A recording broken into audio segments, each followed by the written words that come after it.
আসসালামু আলাইকুম রহমতুল্লাহ বারাকাতুহ। সবাই কেমন আছেন? ভালো আছেন নিশ্চয়। সাউথ আফ্রিকা আসছি। অনেক সময় অনেকে বলে কেন আসছে সাউথ আফ্রিকায়,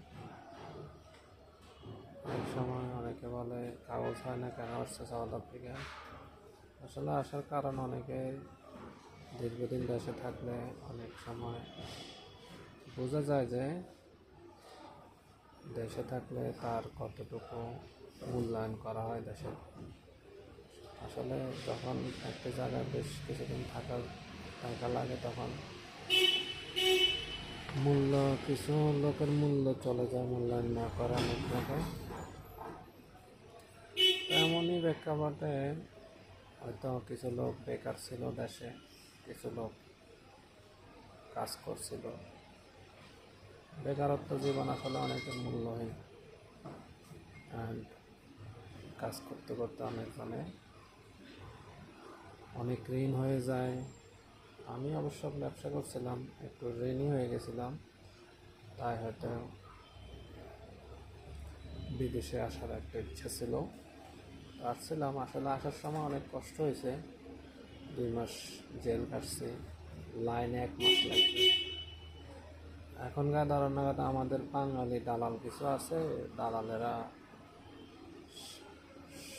সঠিক সিদ্ধান্ত নিতে পারে না।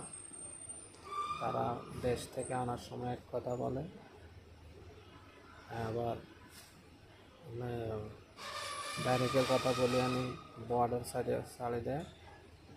এখন অনেকজনে আসার চেষ্টা করতেছে। দেখেন, সাউথ আফ্রিকা আসতে হলে অনেক ঝুঁকি নিয়ে আসতে হয়, জীবনটাকে নিজের হাতের মুঠোয় নিয়ে আসতে হয়। আমার দিক থেকে আমি বলবো, এখন কেউ ওই রিস্কটা না লইবার বলতেছি। যদি পারেন, নিজের আত্মীয় স্বজন যদি থাকে তাদেরকে বলবেন ডাইরেক্টলি ভিসা করার জন্য। কিছু লোকে এখনো নিজস্ব দালাল না, তারা এদেশের ইমিগ্রেশন পুলিশের সাথে সম্পর্ক আছে, এরা আপনাকে ভিসা দিবে, ভিসা দিয়ে ডাইরেক্ট পথে নিয়ে আসতে পারবে। তো এরকম অনেকে আছে, ডাইরেক্টের কথা বলি, বাই লাইনে দিয়ে দেয়। বাই লাইনে ভাই অনেক কষ্ট, আসতে 1 মাস সময় লাগে। 1 মাসে আপনার জীবনটা হাতে চলে আসবে, এবং কি অনেক লোক মারাও গেছে। কখনোই রিস্ক নিয়েন না। এখন যদিও চিন্তা ভাবনা করেন সাউথে আসবেন, এখন আসার দরকার নেই, আপনারা অপেক্ষা করেন। আর সাউথে এত ইমার্জেন্সি কিছু নেই, কাগজপত্র তো হয় না প্রবলেম।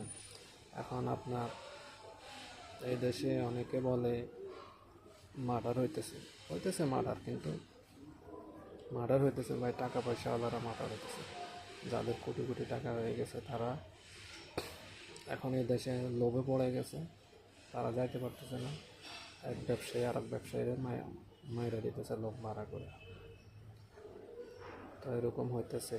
কিন্তু এইটার চেয়েও আর একটা খারাপ জিনিস হলো এদেশের পুলিশ আপনাকে ধরলে কাগজ থাকলেও টাকা খাইব, না থাকলেও টাকা খাইব, আর ভাগ্য খারাপ হলে জেলও কাটতে হবে। এদেশে পুলিশ একটু জ্বালায় বেশি।